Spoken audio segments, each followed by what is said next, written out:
নমস্কার বন্ধুরা, আজ আমি তৈরি করেছি ভেজ মেয়োনিজ স্যান্ডউইচ। চলুন তাহলে দেখে নেওয়া যাক।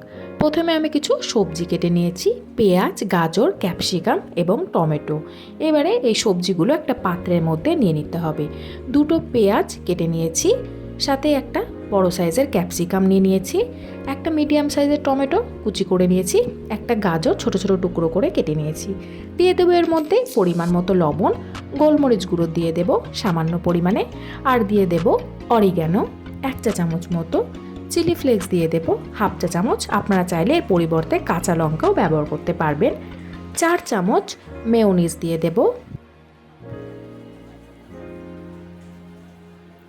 এবার এর মধ্যে দিয়ে দেব টমেটো কেচাপ 2 চামচ, সাথে চিজ গ্রেট করে নিয়ে দিয়ে দেব।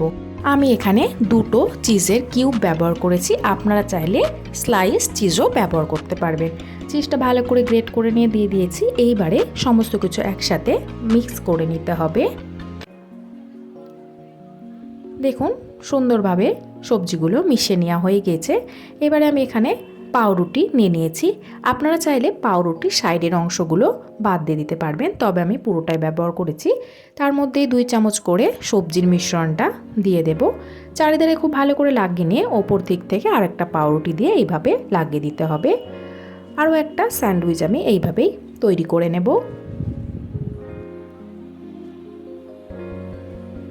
এবার আমি একটা প্যান গরম করে নিয়েছি, লো ফ্লেমে রেখে দিয়ে সামান্য পরিমাণে বাটার চারিধারে এইভাবে লাগিয়ে নিতে হবে। লো ফ্লেমে রেখে দিয়েই পাউরুটিগুলো এইভাবে বসিয়ে দিতে হবে। আঁচ বাড়িয়ে দিয়ে কখনোই সেঁকবেন না, নইলে পুড়ে যেতে পারে। লো ফ্লেমে রেখে দিয়ে একটা পিঠ সেঁকে নেব।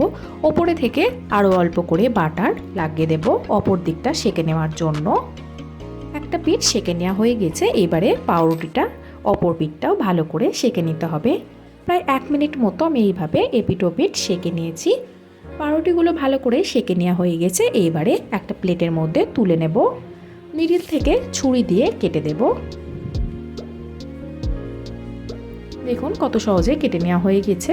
স্যান্ডউইচগুলো একদম তৈরি হয়ে গেছে। আপনারাও চাইলে এইভাবেই ভেজ মেয়োনিজ স্যান্ডউইচ তৈরি করে ফেলতে পারবেন।